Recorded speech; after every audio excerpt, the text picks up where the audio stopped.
What's up, everybody? Welcome back to another episode of Study Hall here on UFS University. My name's Tam, Mr. Damnation, the Dean Cardwell, and I'm joined by this fantastic crew. What? Nothing. What? Nothing. I guess that's fine. I'm really digging the name, the Dean. Yeah, I guess you are one. A Dean. You wouldn't want to call me A Dean? A Dean. A Dean. To my left, your right, I've got Travis TNT Tangeman. Absolutely. Thank you so much for speaking to the mic. How's your week in UFS been? I'm gonna do this as off camera as possible. Pretty all right. I've been testing with Soul Calibur stuff. Why? That's just not even legal. Yeah, you're right. I'm cheating. We're playing Legacy in here.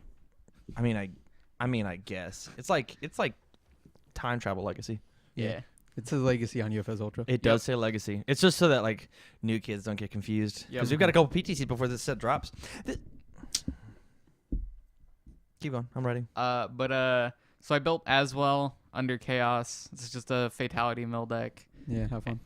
And it's a real blast to play against. It's actually some of the most riveting, close, nail-biting UFS that I've ever played.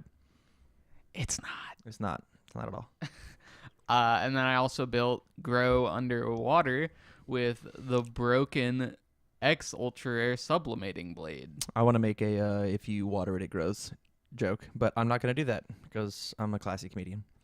Yeah, that's fine. That card's Supplementing Blade is a little silly, and I don't think it should work quite exactly how it does, but it does, and we got to deal with it.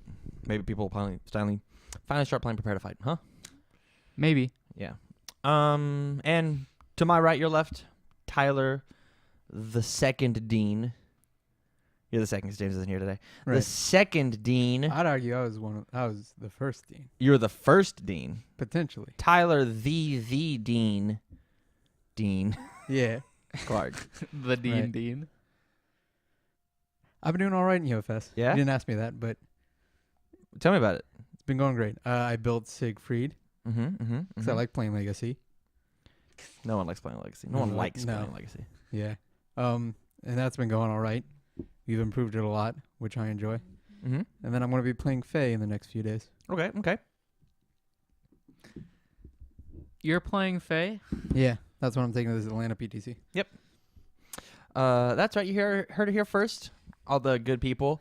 I'm playing Jackie Briggs. I'm finally bringing her to an actual event for the past, 4 events. The last time she showed up to an event was... Too long ago. I think it might have just been... Did she show up in California? Because I feel like she didn't. I don't think she did. I don't think she did. So the last time it showed up was played by Cody Johnson at the Collinsville PTC. Yep. That got second place Mm-hmm. to the Faye deck that's also going. Yep. So I'm playing Jackie, and James is pretty heart set on Lilith. All three of us are taking water decks. All three. Mm-hmm. Water is a pretty good symbol. We're bringing. I think it's the best symbol. We're bringing the hot agua to put out the Atlanta Flames. That's the goal. So yeah, you're. Have you played any games with this Faye deck yet? No, not yet. We'll figure it out, huh? Right. We need more out of your leagues Sure. because that card's insane. Yeah. Yeah. Do you have any other leagues in any of your decks right now? No. I think you're fucking up for not doing that, but that's good because we need them. Yeah, we gotta find those. I think one of the three of us is gonna have to bite the bullet and play non-hollows. Yeah, which I'm totally cool doing with. You disgust. I'm just kidding. What study hall is? Oh, go ahead. Conversate. I'm playing the one non-hollow surveyor in my deck because I didn't know that Travis was playing 12 of them in his. Yeah. Well. I was playing 4 of them, yeah. Well. Yeah, I guess. Well, Siegfried's not even legal, so who cares? Sure. I mean, as well as in either, but Hey, He's got a point. I could just slap Keith over it. Got a point. So with that, rad. I'm super happy. So with that, we're gonna go ahead and move on. What's study hall list for the unrolled as we take a bunch of your guys' UFS topics as well as some of our own, and we sit down and we discuss them for your amusement, entertainment, and knowledge. So with that said, a little bit of housekeeping before the start. We've got our patreon.com/TCG University. I'm fairly positive that name's gonna be changing here soon. At the $1 level, we have just launched a link to our Discord, our personal TCGU Discord, where you can conversate with all of us as well as the student body. Yep. and have some. I want to feel like fairly super focused UFS conversations. Not that like the general Discord doesn't, but like the meme of every chat's general is like a real thing. And then the other option is just like come and shoot the shit and turn it into the world's most general board. The other thing, the other big shout outs that I want to do is for the past 2 Sundays, we've had playtest Sunday fun days, and I am thoroughly enjoying it. I'm having a lot of fun. We're streaming from noon to 2 on Facebook currently, but that could change locations, and we'll let you know if it does. So we would love to have you come out and come conversate with us. Yeah. The very last thing is the Soul Calibur cram session. We have all the cards. We just have not had time to film it yet. So out on Patreon at the $3 level, if you want to hear all of our meta-relevant discussions, meta-relevant ideas, thoughts, we will articulate those out on patreon.com/TCGuniversity at the $3 tier, freshman tier. Now featuring this beautiful face. Yeah, hopefully, if we can make the stars align and have everybody come together for filming. It's gonna be a long day. It's gonna be like an 8-hour day of filming. Yeah. So with that, we're gonna go ahead and move on to topic 1, which was brought to you by one of you, the good people. This topic was brought to us by Tyler Zane Pease. He's one of our patrons. So shout outs if you want your topic read on the show. Go to patreon.com/TCGuniversity. And his topic was, I has a topic. Thanks, Tyler. With Soul Calibur 6 on the horizon, people are still comparing things to the big bad boogeyman known to us as Cowboy Bebop. But with the set releasing after, is Bebop still the busted monster we once knew it to be? Or some outlier cards, the things that... Oh, I got a message and it messed me up.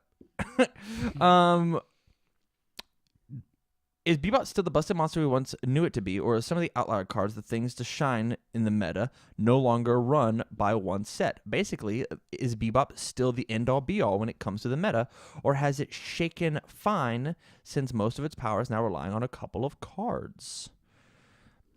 TLDR, is Bebop still busted? There was such a shitstorm when it came to Bebop, Cowboy Bebop coming out. We almost had like a mob, a riot over Gateway Shuffle. I've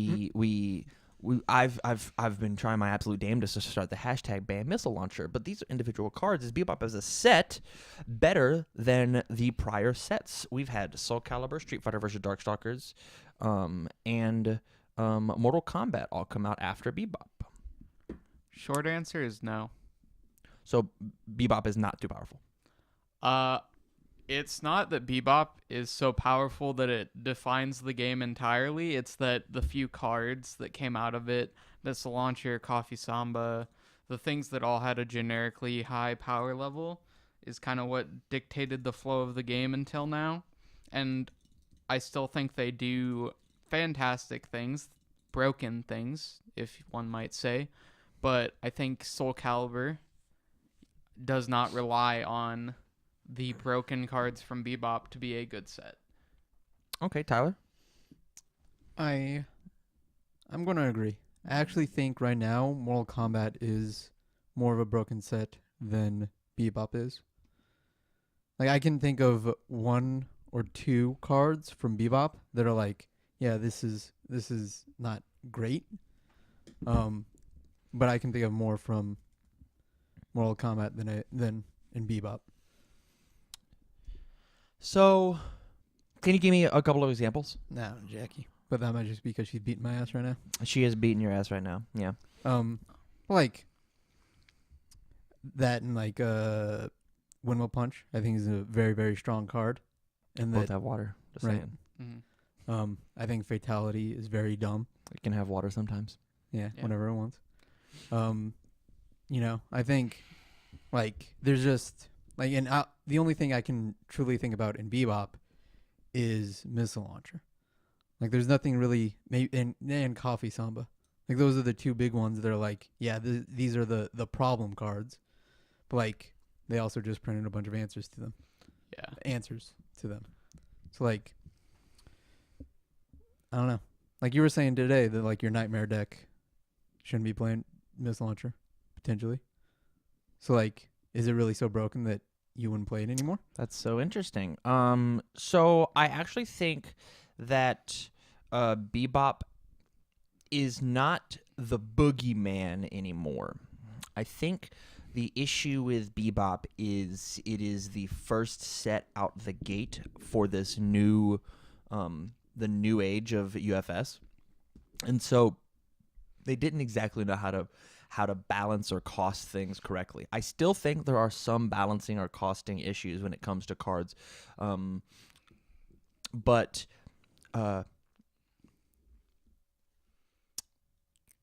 missile launcher is the very tip-top echelon of what a card can be, its potential. And I think that missile launcher can totally still exist in my Nightmare deck. I think I have to change the other cards, not missile launcher. I think if I'm going to play the deck as I'm playing it now, with the action lineup that I have, with the foundation lineup I have, I'd have to take missile launcher out. But I think missile launcher is so good just to build the deck around it. I think that card is absolutely disgusting with it getting it's 8 damage, it's 7 speed without doing anything, not including the stun 2. 8 damage, 7 speed. That if you block it, I'm just going to Pick it up. I'm going to pick it back up. So you have to waste all these resources to block this thing. After you've wasted all these resources to block it, I'm going to play it again. It's going to hit even harder. So you're just not going to block it. And that's 8 damage. That's a quarter of everyone's life. That is gone. And I play 4 of that card. So if I play 4 missile launchers, you're dead.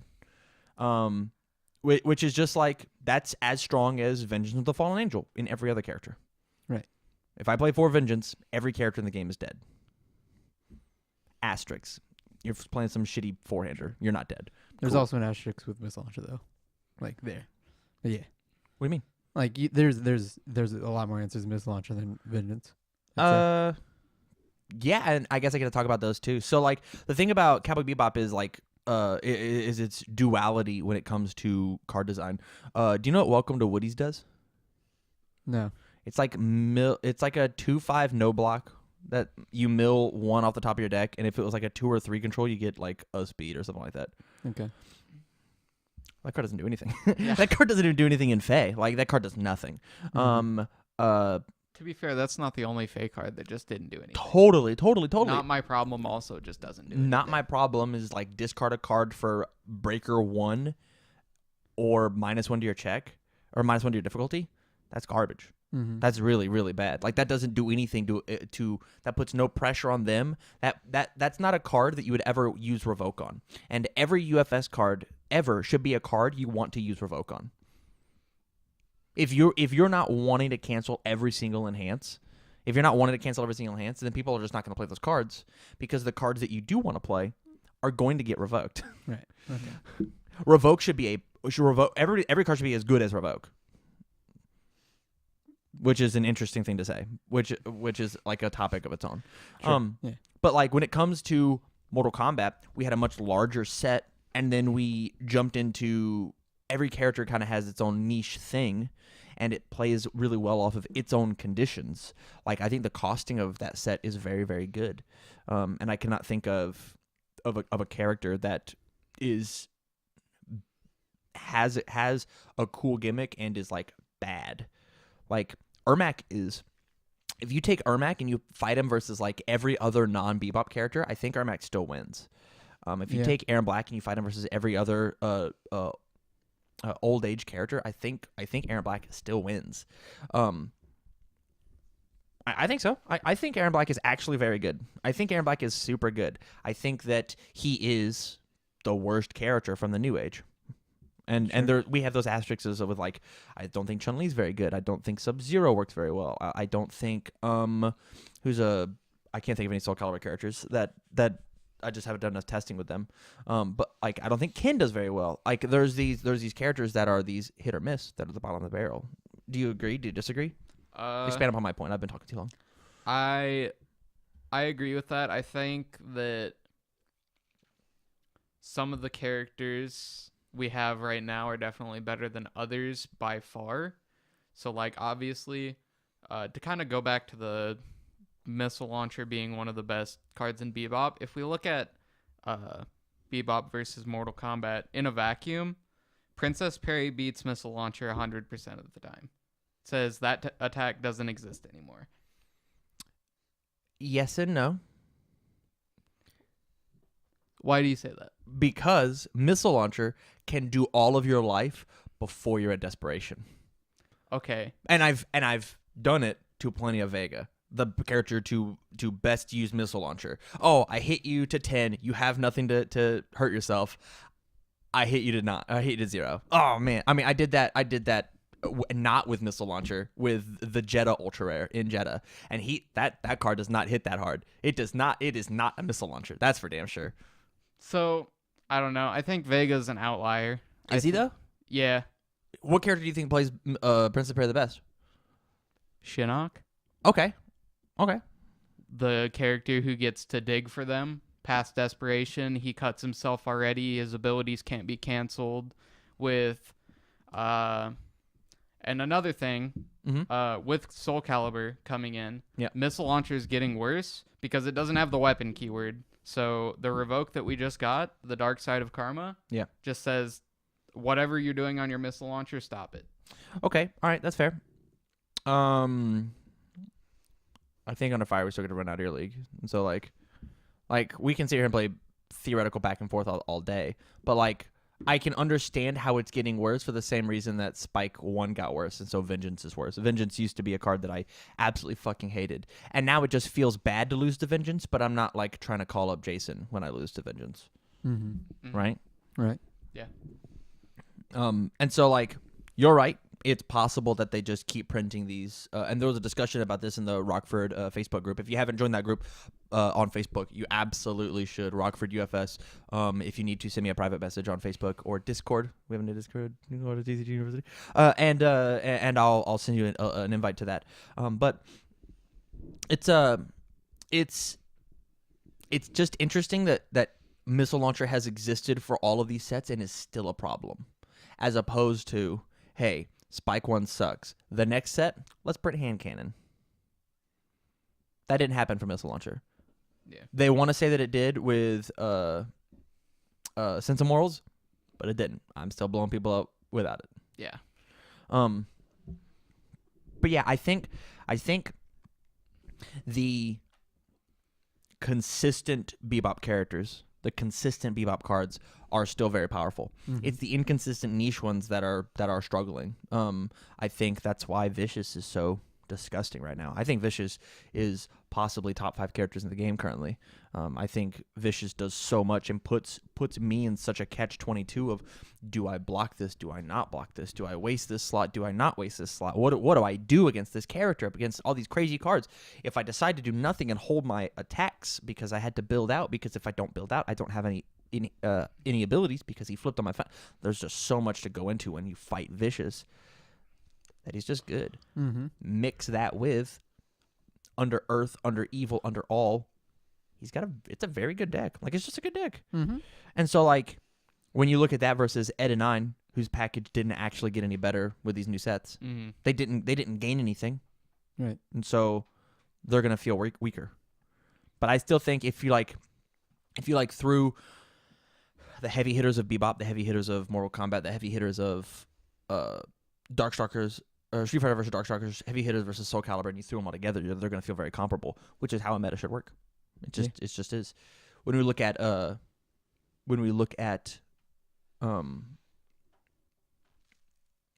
video games and patch notes and updates, every time that we get a new set, we get a patch update.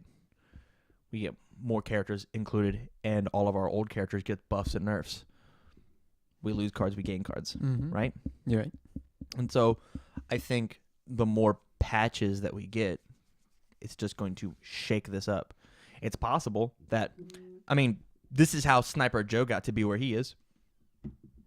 Yeah. Right? Yeah. Sniper Joe was not a playable character.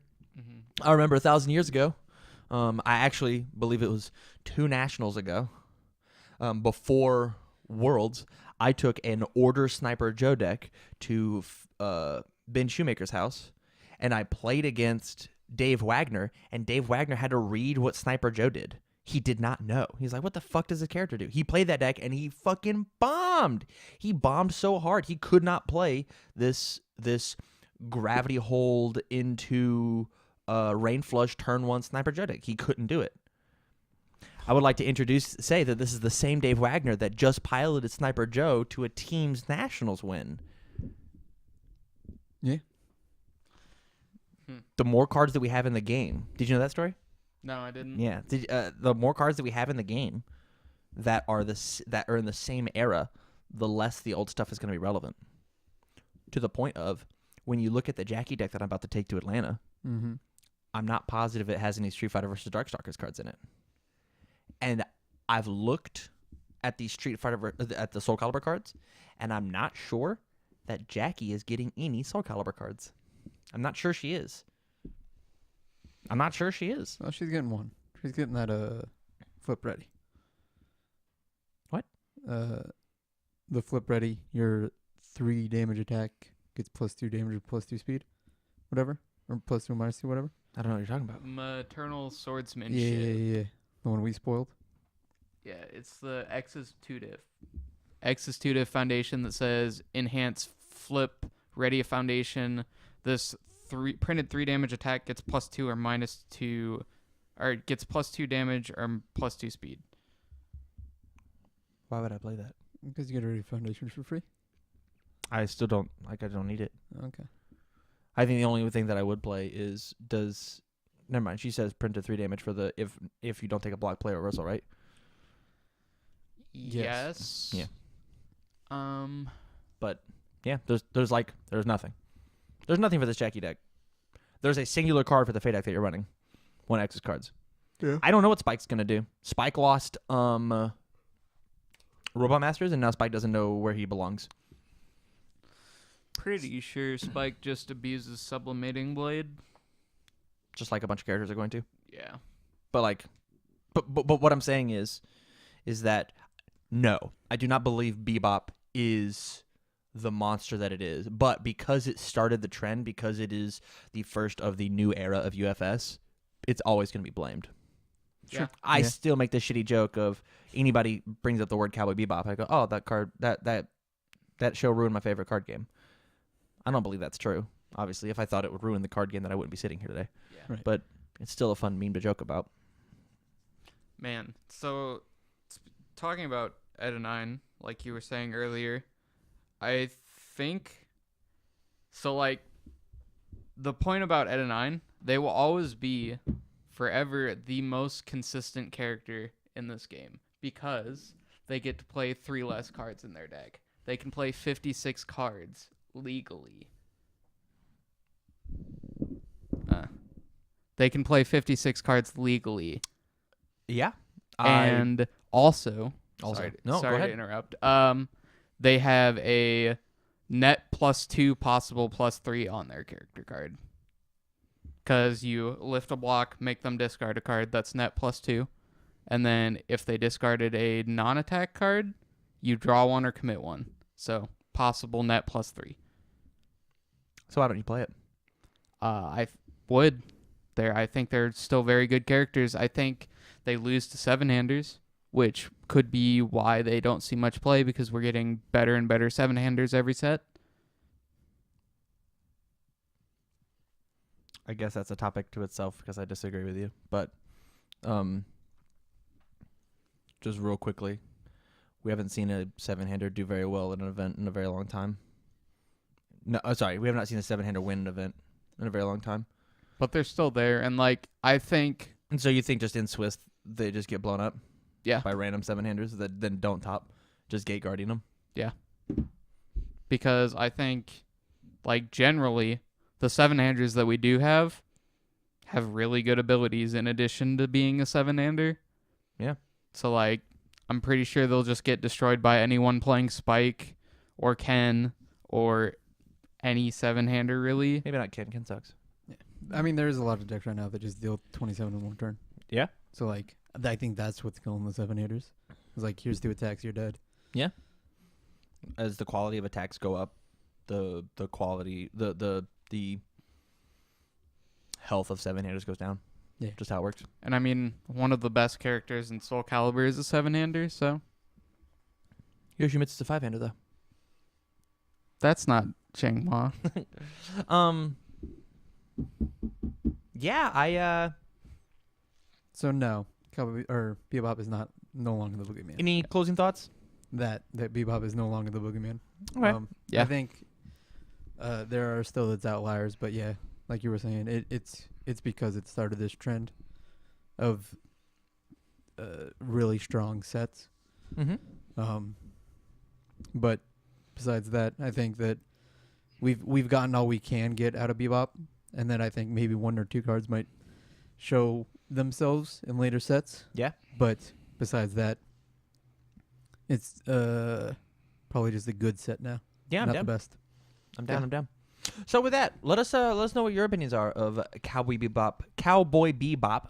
It's actually kind of hard to say. I've just been talking for 30 minutes straight. Versus the rest of the new age of UFS, especially Soul Calibur. We'd love to hear those thoughts. Let's go ahead and move on to topic 2.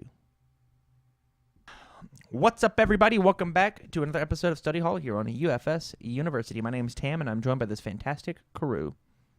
Tyler. Travis TNT Tangent. What Study Hall is for the unenrolled is we take out a bunch of your guys' UFS topics as well as some of our own, and we sit down and we discuss them for your amusement, entertainment, and knowledge. So with that said, a little bit of housekeeping. If you go to patreon.com/TCG University, you can support us at the $1 to $15 level. And at the $1 level, we actually just launched a Discord that's live to the public where you can come in and conversate with us, the faculty is the word I was trying to look for. The faculty, as the student body. Oof. It gives me chills. And you can come in and talk about UFS stuff, or you can just conversate with the rest of the student body, or talk about whatever. I've got a couple of other channels, and if anybody wants me to add any channels, just contact me personally. In addition to that, every Sunday or every other Sunday, I think we're going to be doing a playtest Sunday fun day where you can come into the chat as we're testing from like noon to 2-ish every other Sunday. Just playing games, hanging out, sorting cards, doing what we got to do. Answer questions in the chat. We'd love to see you there. And then my very last bit of housekeeping is the Soul Calibur 6 cram session is going to be coming out soon. As soon as we get a time to film it, it will be live on Patreon at the $3 freshman level. And then as soon as those go up, all of the Street Fighter vs. Darkstalker ones will go out live to the good people. So topic 2 is going to be about the new tins that were announced. I don't have a release date on this picture, but we can just talk about the validity of the tins. So the Capcom Special Edition tins contain the following. 3 Street Fighter booster packs, 1 Mega Man Battle for Power booster pack, 1 Capcom Platinum booster pack, 1 Street Fighter vs. Darkstalkers booster pack, 1 Covert Intent, or Shin Shoryuken exclusive UFS cards. How do we feel about the tins existing? Travis, do you have an opinion on it? I mean, I think that we should have had more Street Fighter versus Darkstalkers packs compared to regular Street Fighter. Can you tell me why? I think for it to be marketed to new players, which it is supposed to be, assuming,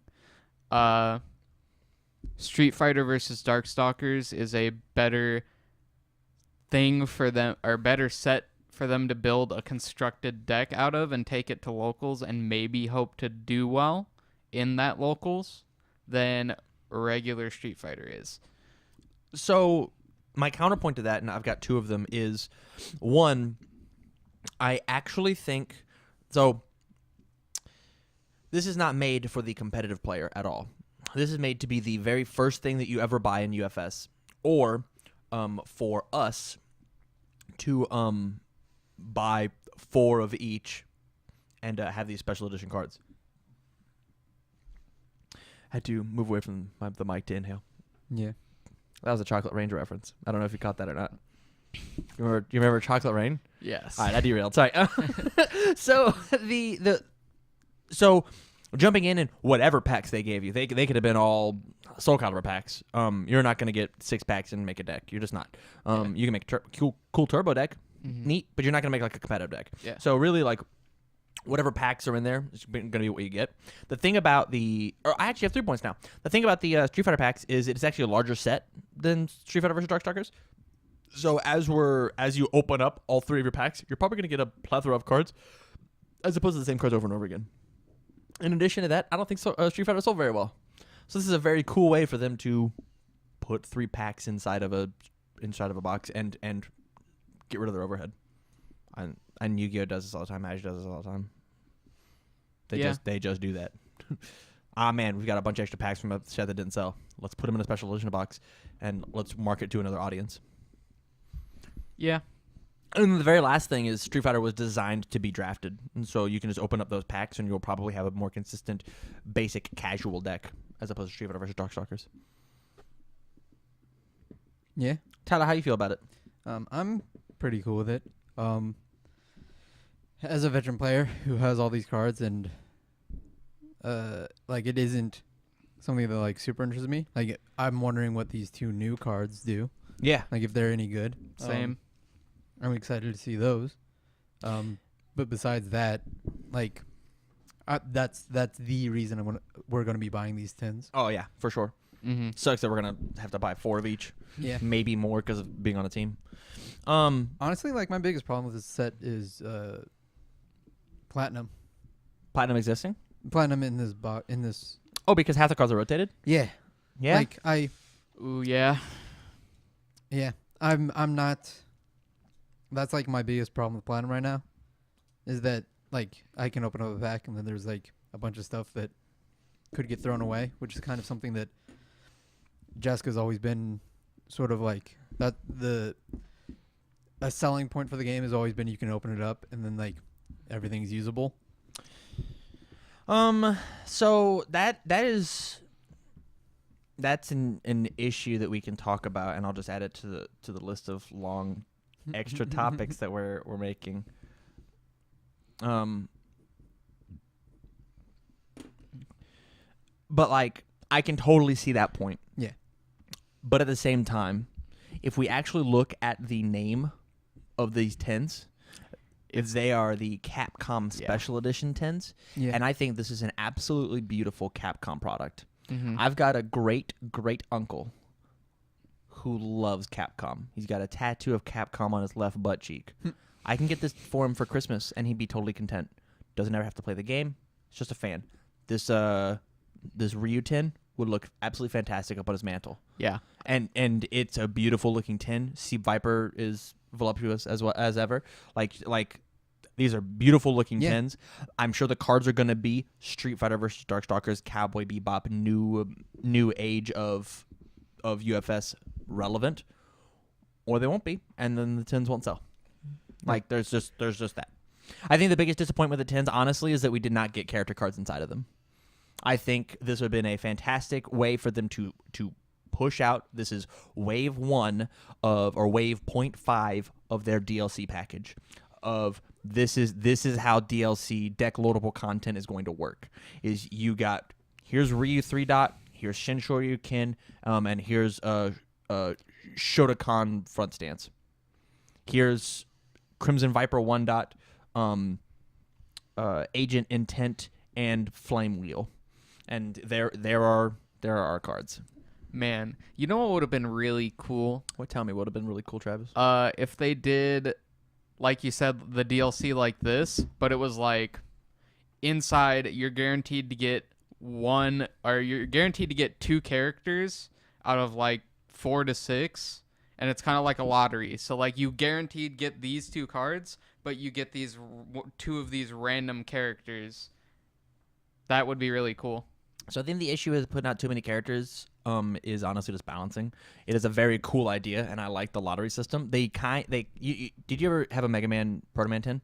Yeah. They had the 1 main character, and then the 3 other characters matched 1 symbol from each of the main characters. Yeah, I think I that didn't would learn be that really cool until a very, very, very long time ago. Like that I did not realize that the characters each match 1 symbol. Very, very cool, Jasco.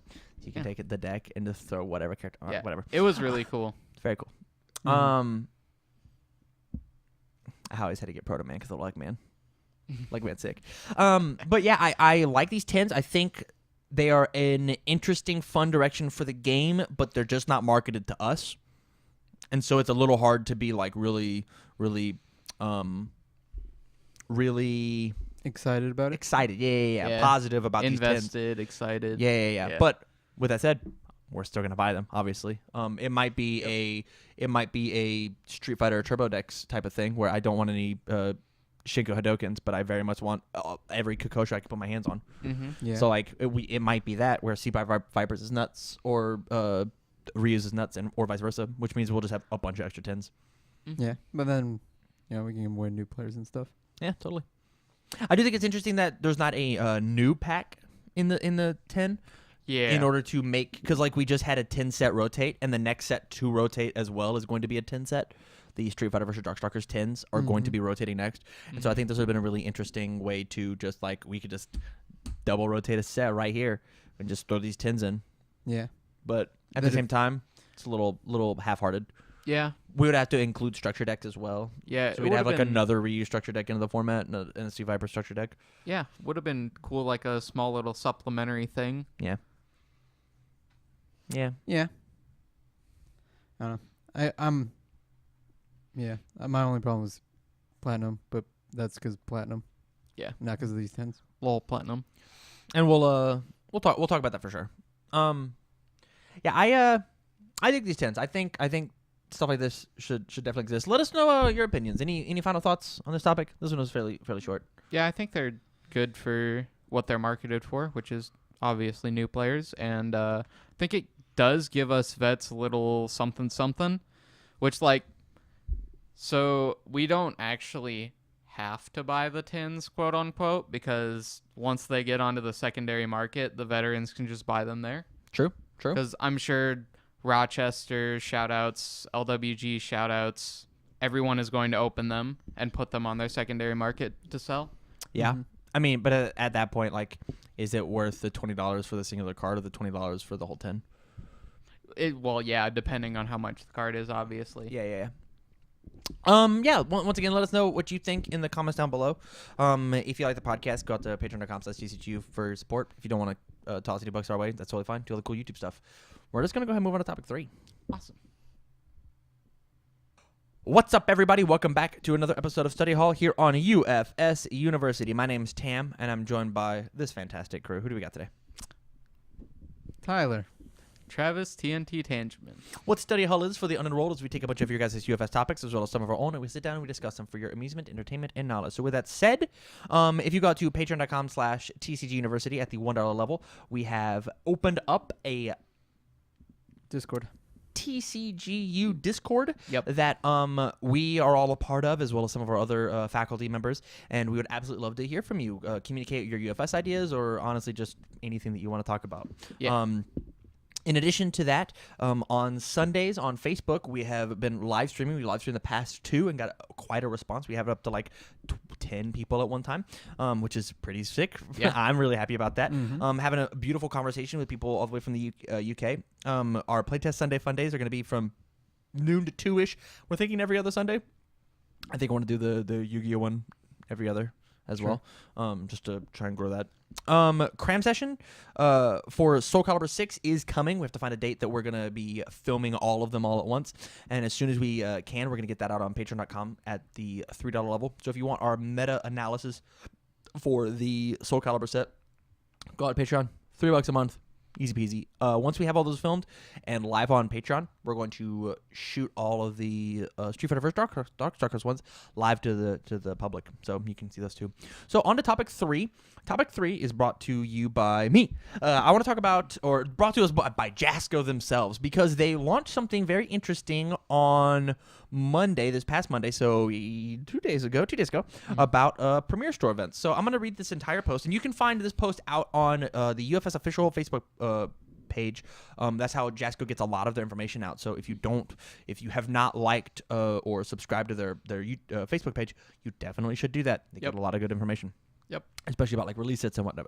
So, attention retail stores to promote and provide a perk for UFS Premier stores, beginning with the upcoming Soul Calibur 6 UFS release and continuing onward. Only Premier stores will be able to order and sell UFS pre-release kits and hold UFS pre-release events. Non-Premier stores may pre-order new release product, but will not receive them until the official release date. So, the TLDR, if you're not a Premier Store, you cannot get a Premier Store or a pre-release kit. That's what I'm reading. Now, that is not exclusive.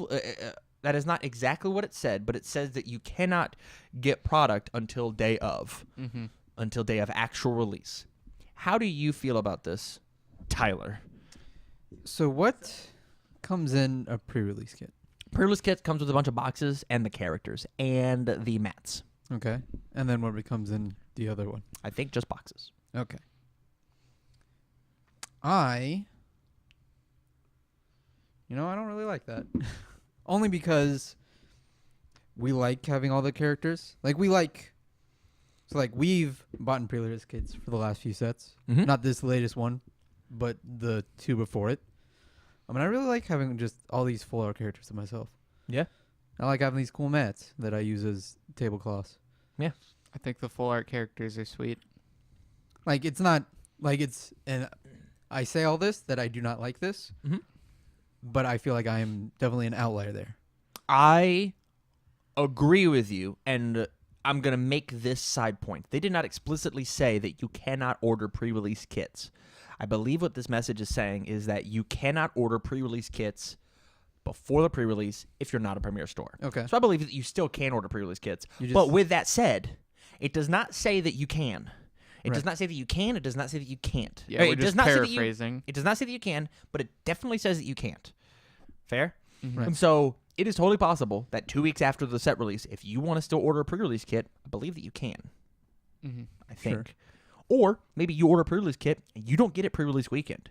Right. You will go to your local game store and you'll pick it up the day of the release.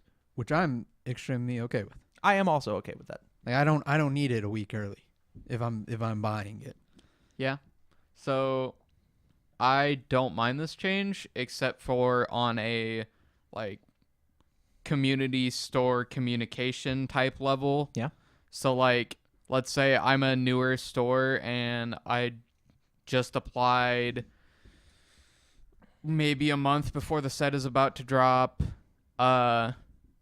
Depending on how long Jasco or the store takes to get into communication with each other, they could possibly miss the release date and not be able to hold a pre-release because of it. So because they are a so you're saying because of this, because of how soon it is to the Street Fighter or the Soul Calibur 6 release date, if I want to apply to be a Premier Store event, I could possibly miss my pre-release Yeah, depending on how long it takes for that them. process? Yeah, because Jasco is very busy. They have a lot of Premier Store applications, I'm sure, that they have to get to on a daily basis. And I think that it's not entirely within the realm of impossibility that they occasionally miss one. Yeah, I think that's totally fair, but that is something that will just come with trying out new things. So the point of this is to make everybody a Premier Store event. That's the point. If part of the way that you make this grow is you make a club, you make it exclusive, and you open up the gate. Look at the success of the Wii. The Wii was I mean, they had millions of Wiis on the shelf back at the plant, but they were so hard to get. For the past year, Premier Store was a very exclusive gated community. It was a club that you could not get into. You just couldn't. You had to have brick and mortar. You had to have all these things. And then now, I'm fairly positive they have said in a post that I will not find right now that we're opening up Premier Stores and we're going to have a bunch more. We're going to have a lot. We're going to have so many more. Yeah. Which is just, I think everybody should be allowed to be a Premier Store, just like everybody can be a local Magic store, just like everybody can be a local Yu-Gi-Oh store, just like everybody could be a Pokemon gym, just like there's, this club should not be hyper exclusive. The reason that they did such limited is because they were testing out the waters, and now that they get how they do it, they're going to open everything up. So I believe that if not for Soul Calibur 6, for the next set for sure, if you want to be a Premier Store event, you most certainly can. Yeah. But this also gives people a reason to jump into the Premier Store event. Maybe they weren't seeing enough traffic. I think this is a win-win. It's a win-win-lose. It's a win for Jasco because they get more people in the Premier Store events, or get more people into Premier Store status. It's a win for the stores because now they get to hold the pre-release, and they get to feel the privilege of being in that club and saying the words, "I'm a Premier Store event. I can hold Premier Store events." And it is a lose for us, the little guy who very much wants to just order a product and not support our local gaming store and blah blah blah blah blah. So Right. and at that point, I just go out and say, just promote the local gaming store. Just go to the pre-release. Mm-hmm. Right. But I want to drop the $600 on a pre-release kit all to myself. I should be allowed to do that, right? Right. So But like, I'm not a store, so I get it too. I Yeah. can't go to Walmart and pre-order a bunch of stuff and then get it on pre-release date. mhm. Yeah. I get it It's on release just date. it's a convenience thing for us. Yeah, totally. Mm-hmm. I dig it. I'm very excited to see that they are growing and they feel like they have enough infrastructure in order to handle this type of thing. I think Yeah. it's very, very cool. Mm-hmm. I was glad to see more stores supporting UFS. I want this game to someday be as big as the greats. Yeah. Like Magic, Yu-Gi-Oh. and ETC. Bakugan Brawlers Yep. or Beyblades. Got to keep up with Spin Master, you know? Yeah, Yeah, there's- yeah. Beyblades are still going hot. Japan loves Beyblades. Beyblades are still going hot. Absolutely. Yeah. Yeah. Oh, should we make a podcast about Beyblades now? We The #1 card game in Japan is Duel Masters. Is it Fun really? fact. Yeah. Is it Duel Masters? Yeah. It has like over 56 sets. Wow. Yeah. Past the original ones that we got in NA. Wow. Yeah. That's rad. Well, welcome to the Duel Masters podcast, where we take your duels and make them way cooler. We got some Yeah. cool duels happening. The Gonna duel- break some shields. the duel guys right over here. But any final thoughts on Premier Store event stuff? I think that this will only become a problem if they don't have enough Premier stores going out. Like I was just thinking about like Chris Smith, who I don't know. This is all hypothetical because I don't know the exact. Hypothetical is another word for lie, so go ahead. Right. It's like that store that we went to, the PTC. Yeah. That was an hour away. Yep. I think that if he had a Premier, that can be challenging or really annoying for some people. Mm-hmm. Like, so like they might miss out on some stuff that they would want because they just can't make it because there's not a Premier store in their backyard. So what you're saying is if they do close off the Premier Store cap Right. again, if they shut that floodgate and say that only pre-releases can happen here, Yeah. you're gonna say there's gonna be a problem.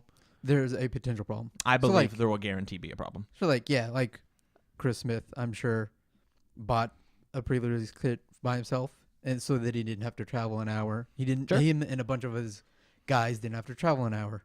Hypothetically, wouldn't have to travel an hour to get to.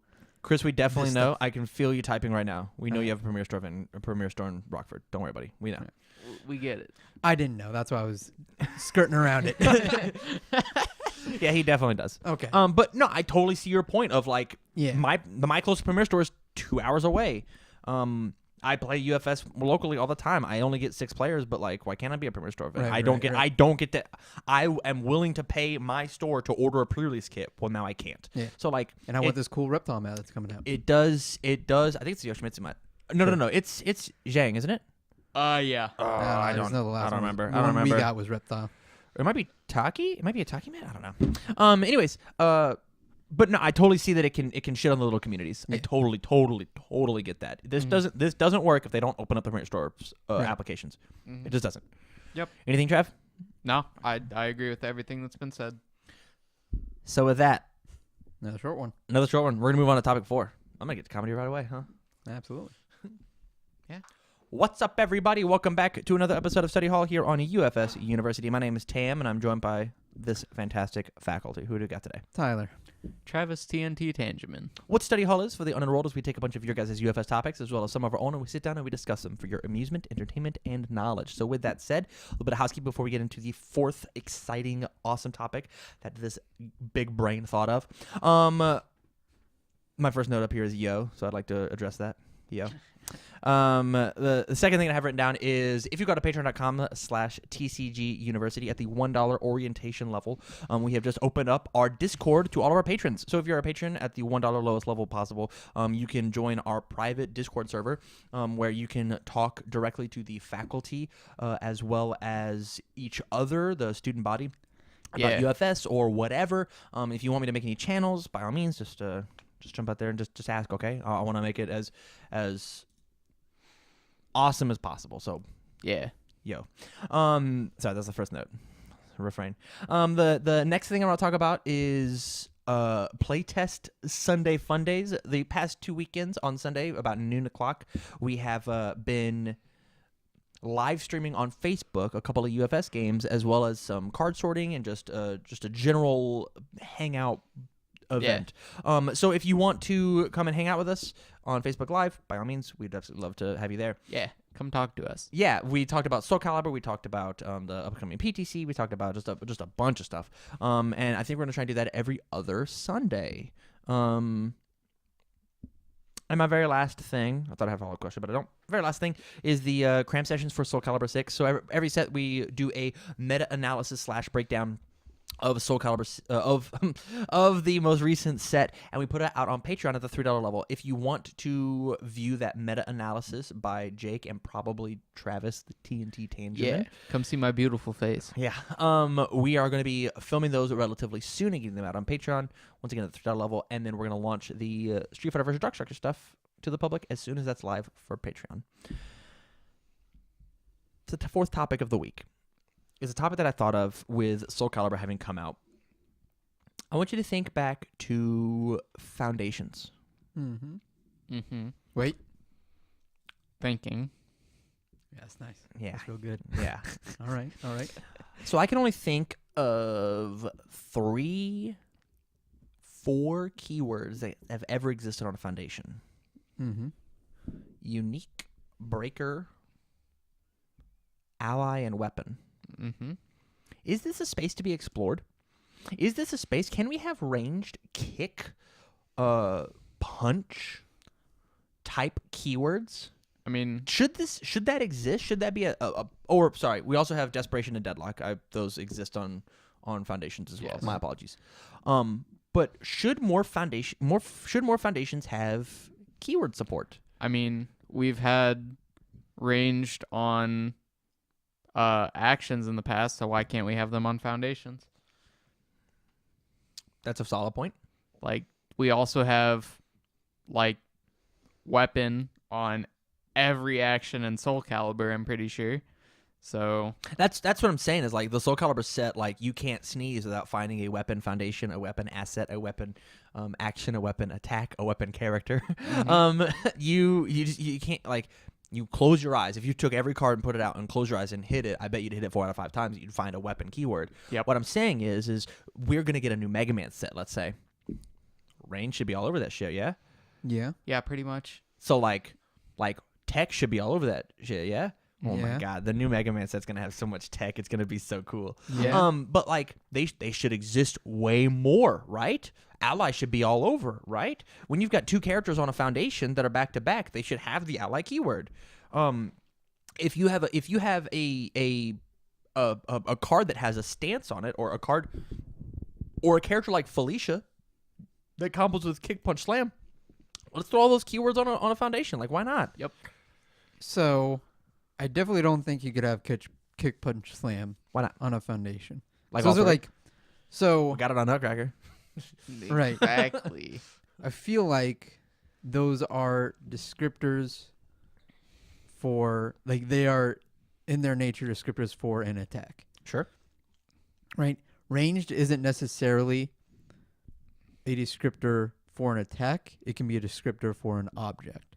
So a gun has ranged on it because it fired, because it hits you from ranged. Okay. Right? Okay. Like, I wouldn't.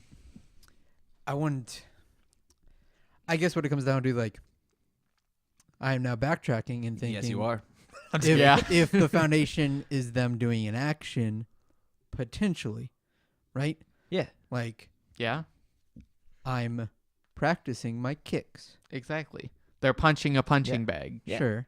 And like the point of Foundations are like they are the foundation of your character. They are the building block. So like when you went home to the dojo, to the dojang, Mm-hmm. for all you Koreans out there, and we were hitting the heavy bag when Balrog his crazy buffalo attack or whatever could easily have punch on it. and hit all of his cards combo with a punch. Mm-hmm. And so just like Ed and 9 gets to combo with ally, I'll play Loyal Servant into an ally combo. Why can't I practice at the gym and then hit you with a fist? Like, I think that's just like, it means Yeah. we get more cards like Stolen Sword. Right. Stolen Sword is crazy good, but if you took Stolen Sword and gave it any other keyword, if you gave Stolen Sword the discard a punch, draw 2 cards, it'd be awful. Because that means I guaranteed have to discard an attack to do so. Right. The cool part of Stolen Sword is I discard a foundation and I draw 2. Yep. And so we just get to open up. We can open up that much more cool stuff. Yeah. What if Cassie had ally as her keyword under all? Okay, so bear with me. I understand it doesn't work with that 9. Right. And what if one of her attacks said, and all of her attacks had ally too. What if one of her attacks said, enhance, commit 1 card for each ally in your card pool, commit 1 of your opponent's foundations. Mm-hmm. That means that I get that extra value off of building all these foundations in my card pool first. So I build all my foundations, I get stun X, or enhance if you have 5 or more ally keywords in the card pool, commit your opponent's character. That card also has reversal on it.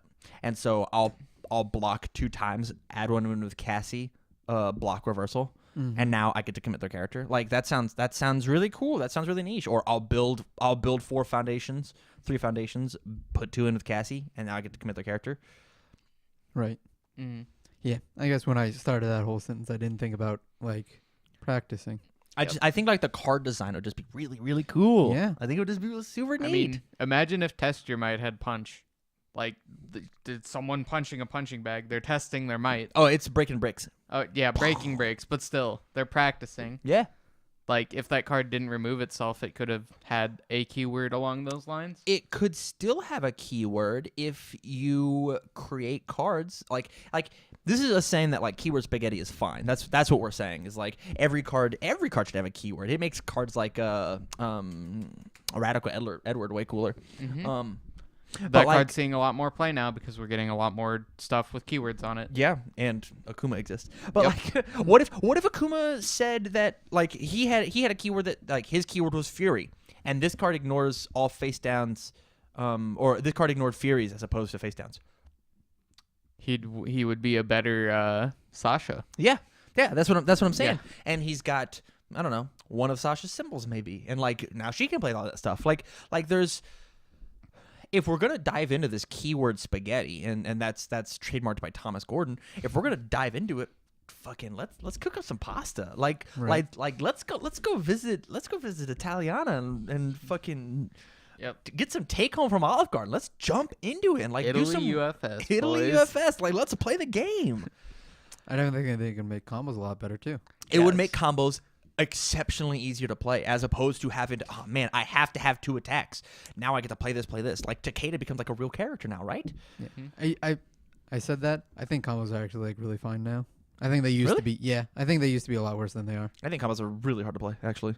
Okay, so you ready? So you stop putting the word attack as your combo requirement. Fixed it. Sure. Yeah. And you start making it keyword based. You start Again, you're playing a water punch deck. Like you should be able to play like half the symbols as X punch deck, half the symbol like another half of the symbols is like X kick deck, another half of the symbol is the X tech deck. Like right now you can play air techs, life techs, water techs, death techs. That's it. Those are the only tech attacks you can play. You get 4 symbols on tech. That's it. Air, life, water, death, and you get 2 characters support for it. Red. That's it. That's it. And so randomly given a Morgan attack tech because she transformed her back into a jetpack doesn't actually do anything. Yeah. It doesn't do anything. Yeah. Who's gonna play that shit? Nobody. Randomly giving Aaron Black a tech attack under air. Who cares? Yeah. Who cares? Yeah. Like we now get like Mega Man could have order tech. Yeah. That sounds hype. That Yeah. sounds so They sick. could That expand sounds super sick. on a lot of things. We could have had Ivy have tech because her sword is so intricate, and now we have all evil life And so life still has the tech keyword, and we just added 2 more symbols that could do it. Yeah. And so like now we get to change up how Ivy works as opposed to just like randomly having Fury. Like now we've increased the tech options that we have, and now cool characters like Spike 2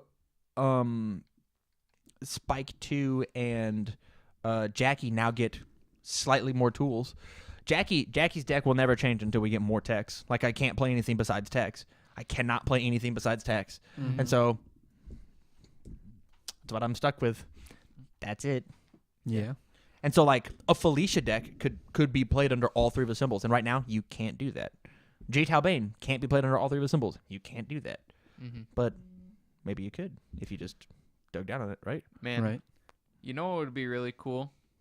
If we got a ranged foundation with a 1 check for Tengu Dive. I would love to see that. The very niche side of me would love to see that. Yeah. That would be very cool. That'd be cool. Yeah. I think the answer there is I'm pretty like does Sand Grenade have range tech on it? Because it also has the air keyword.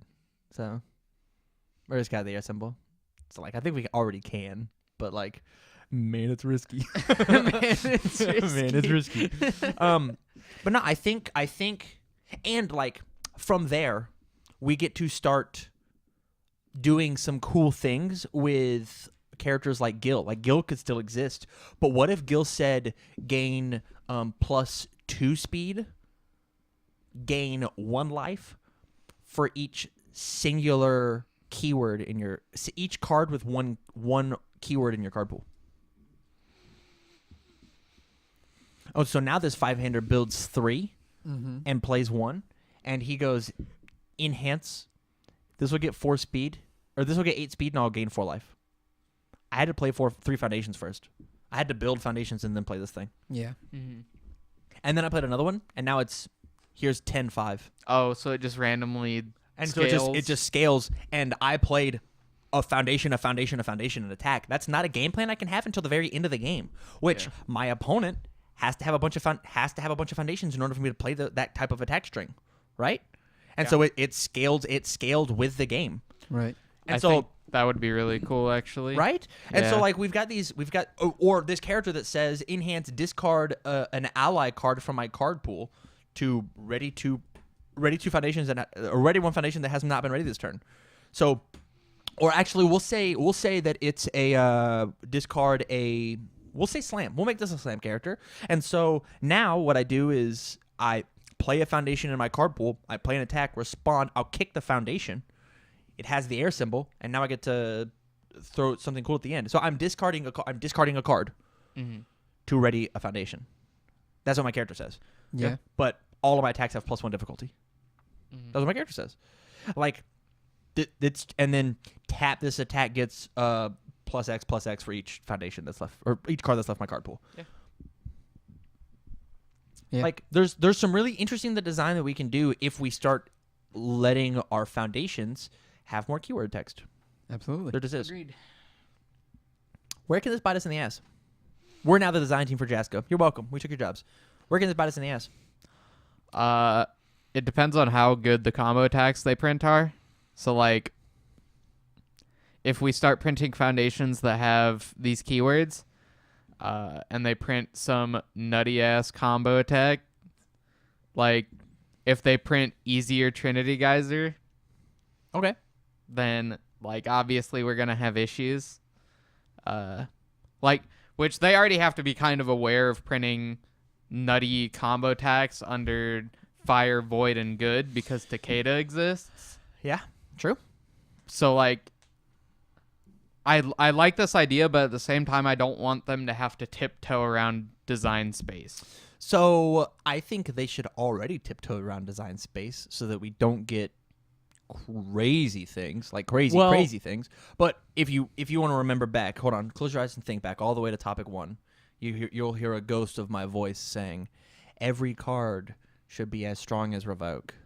And it's possible that now it's everything is slightly more like I have got a bunch of little engines in my deck, and that's how I like to play games.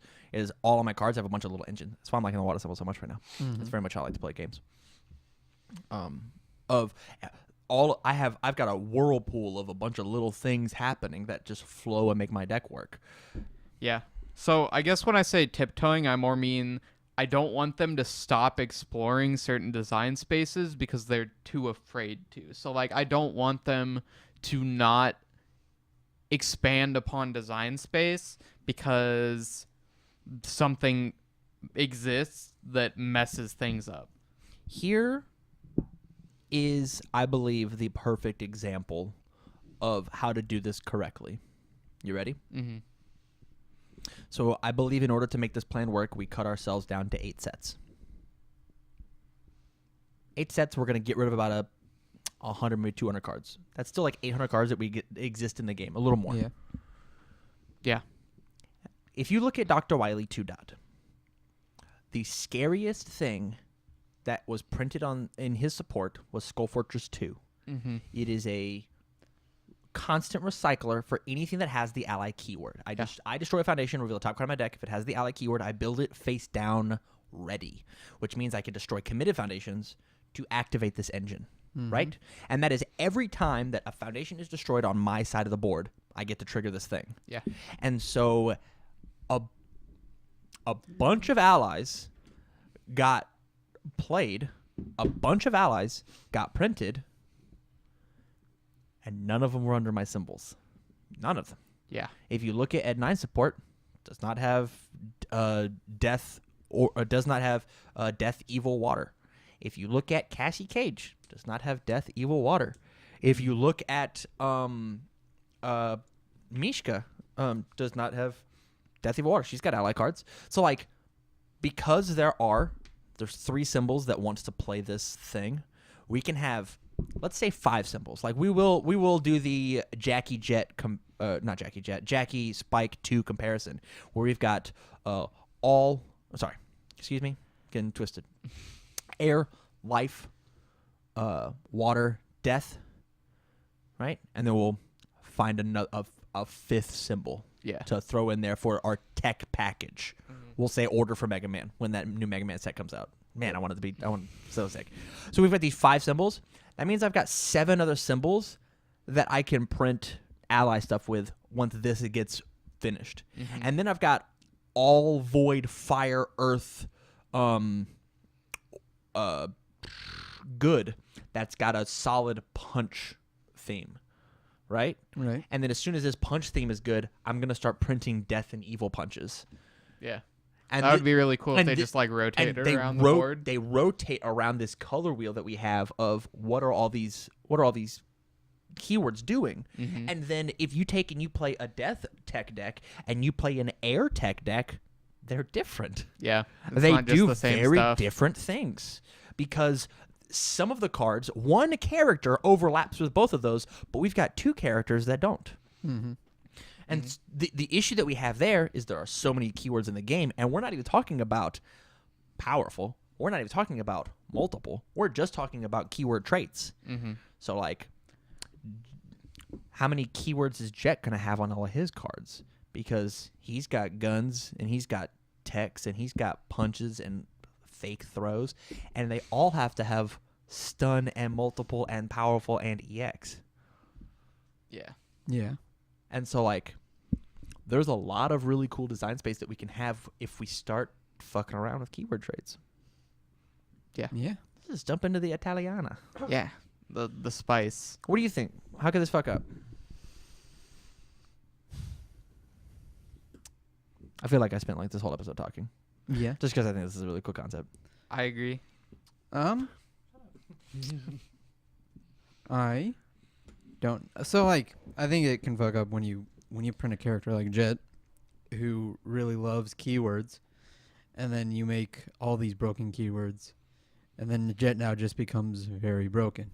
He's like, yeah, I'm going to be strong forever now.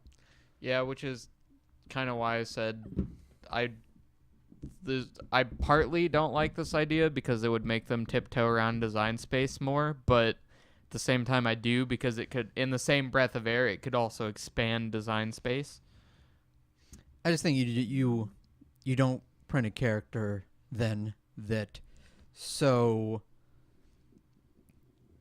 so heavily takes advantage of keywords like he does. Yeah. So the issue with him is he takes advantage of keyword abilities. Yeah. And that's He's- what he I'm saying. says And that's where we'd fuck up. Is that if he says all of your ranged punch weapon attacks as just a static, gain 1/1 or even like 2/1. yeah, I think that is fine. I think it's the fact think that's that totally fine.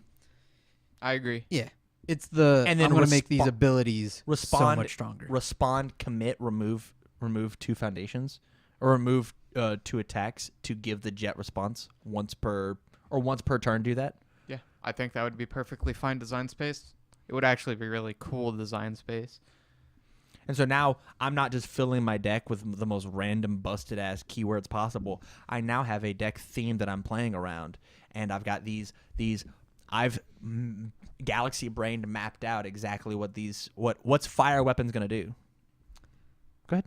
I think that's might be another spot that we fuck up on is that you're now pigeonholing all these characters into specific sets. I totally agree. All right, is that what you were waiting for me to say? That's not what I was waiting for you to say, but like I had the thought as Okay. like as you were saying it out loud. Like, yeah. Yeah. So like this vicious or this nightmare deck Mm-hmm. that you were playing, you're like I feel like I'm now pigeonholed to playing these very specific cards. Yeah. And it's not fun. Totally. Right? And then that's where we fuck up. But is at that- the same time, so like it is I can still make art given limited utensils, but just because I've been given every utensil in the game or every utensil in the art shop doesn't mean like my art's gonna be better or worse. Mhm. It just Right. it's different. And as long as the word universal gets to still stay relevant because it is not non-throw tech. it is not you get to play a singular attack lineup. I made a list of every single attack card that had double damage over speed. Mhm. And I want to say, and that's under all 3 symbols. I want to say the list was like 40 cards, and that was not included in any of Soul Calibur. Right. So that's what 15 different types of attacks each that I could play under the symbols, depending on how the symbol spread works. Yep. And I only get to play like what 5 of those. Mhm. Yeah. So I could make 3 different decks under each symbol, just switching out, and that's if I didn't play any of the same attacks ever. Mhm. I still think the space could exist, but I on the agree. surface, looking back, I can totally see how reserved you are about it. Yeah. I think that's then just the other problem. Getting Yeah. rid of creativity is an issue. Yeah, I think they just have to be like really commonsensical about it. What did you just say? Commonsensical. Commonsensical. That's the word of the day. Put that in the Yeah. comments. How do you think that word's spelled? Are there any last minute thoughts you have on the Italian UFS? No, I think it'd be very cool that it would create a cool design space. The only thing we would have to worry about is that it might detract a cool design space. If that makes any sense. Yeah, so like I think it would be a very good idea. I just think, like I said, they would have to examine a lot more. Like they'd have to pay a lot closer attention to what they're printing, which isn't necessarily a bad thing because maybe that means that we don't end up with Missile Launcher 2.0 or Coffee Samba 2.0 or Princess Perry 2.0. I think also with this keyword design space, like you get to like you get to expand upon this thought. Like some of the one of my favorite design cards of all time, and I actually share Kevin Broberg's idea with this, is one of my favorite designed cards for a character ever is Ken's Tatsumaki. That card says Ken enhance, your stun rating gets +1. That card does not have stun on it. Yeah. Yeah. So what if Jet was just like a powered up Ken that said response remove, Give it stun. give it your choice, stun EX powerful. Yeah. And then missile launcher said mill 4, increase the speed or damage by 2, and increase your keyword ratings by 1. Deadlock enhance, increase your keyword ratings by give deadlock enhance, give your keyword ratings give stun EX powerful. Missile launcher would be such a more balanced card That's if what they just went that way. See what I'm saying? It's like and we could throw the weapon keyword on it randomly. We could throw the tech keyword on it randomly, and now the jet static that we described earlier is now an effect of that card. And so under jet, that card's a monster. But now under Whitzel, I don't die for no reason. Mm-hmm. Shoutouts. I just think like the more limiters you put on cards, the more cool interactions you get, which is why I love fighting your Siegfried deck. Yeah. I thoroughly enjoy. I've told you about my character design of when I win cardboard, right? I think so. It's gonna be your opponent can discard a card, or something bad happens to them.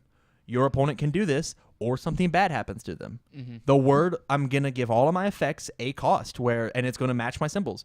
This thing's gonna happen. This symbol's gonna happen, or you can do this symbol to stop it. This symbol's gonna happen, or you can do this symbol to stop it. Mm-hmm. You're gonna burn 2 life. You can destroy a ready foundation to cancel this. Mm-hmm. Yeah. My attack's gonna get 2 speed.